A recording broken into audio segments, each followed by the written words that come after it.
अब mom actually मैं आपसे पूछने आई थी कि आप ठीक तो है ना? आई मीन कल जो भी बातें हुई उसकी वजह से आप परेशान होंगी।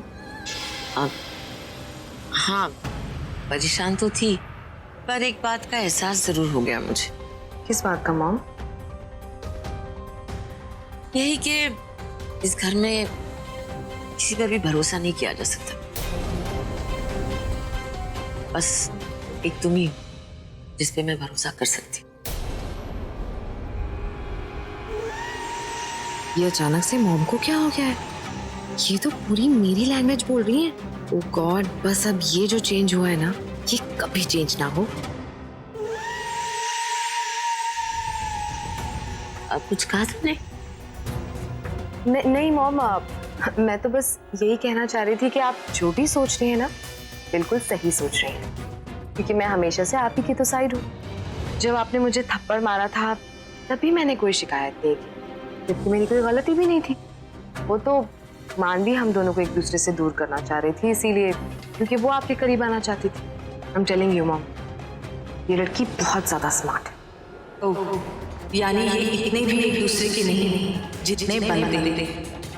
इस बात का फायदा उठाया जा सकता है और इस निशा का तो सबसे ज्यादा। उस बात के लिए मैं बहुत शर्मिंदा हूँ। वाह, ये तो मॉम का नया ही अवतार है। मुझे तो अब भी यकीन नहीं हो रहा है। जो करने के लिए मैंने इतने पापड़ बेले, यहाँ तक कि उस कबीर तक से हाथ मिला लिया, वो काम अब अपने आप ही इतनी आसानी से। I just can't believe this. Mom के इस गुस्से का इस्तेमाल तो मैं मानवी को इस घर से बाहर निकालने के लिए जरूर करूंगी। वैसे मॉम एक बात कहूं, आपने जब भी मुझे कुछ भी कहा, डांटा, मैंने आपकी बात का कभी बुरा नहीं माना, क्योंकि मुझे लगता था कि आप हमेशा मेरी बेहतरी के लिए मुझे डांट रही है। मुझे बुरा सिर्फ एक बात का लगता था कि आप मुझसे ज्यादा शायद मानवी को अपना समझ रही है, उसे प्रायोरिटी दे रही है। हमेशा उसी के साथ चीजें शेयर की आपने, और यहाँ तक कि गिफ्ट्स भी हमेशा मानवी को ही मिले। पता नहीं मॉम, आपने ऐसा प्यार मुझे कभी नहीं किया। क्यों मॉम, मैं इतनी बुरी हूँ क्या? ये बहुत लालची औरत है, पर ये मेरे लिए बहुत अच्छा है। बोलिए ना मॉम। अरे निशा, ऐसी कोई बात नहीं है। तुम तो मुझे और शर्मिंदा कर रही हो। मैंने तुम्हें नापसंद कभी नहीं किया बेटा। अरे मानवी को ये सब गिफ्ट देने के पीछे एक रीजन है, एक वजह है।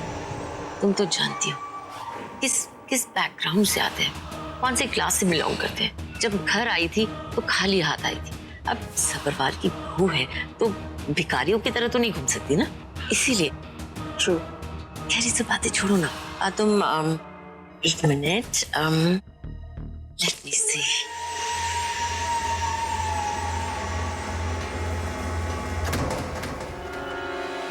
ये डायमंड का ब्रेसलेट, मेरा ब्रेसलेट तुम्हारे लिए। नहीं मॉम, ये मैं कैसे ले सकती हूँ? इसे इनाम समझ के रख लो, मेरा साथ देने का।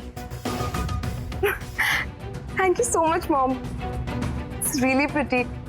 मैं अभी शालीन को दिखा के आती हूँ।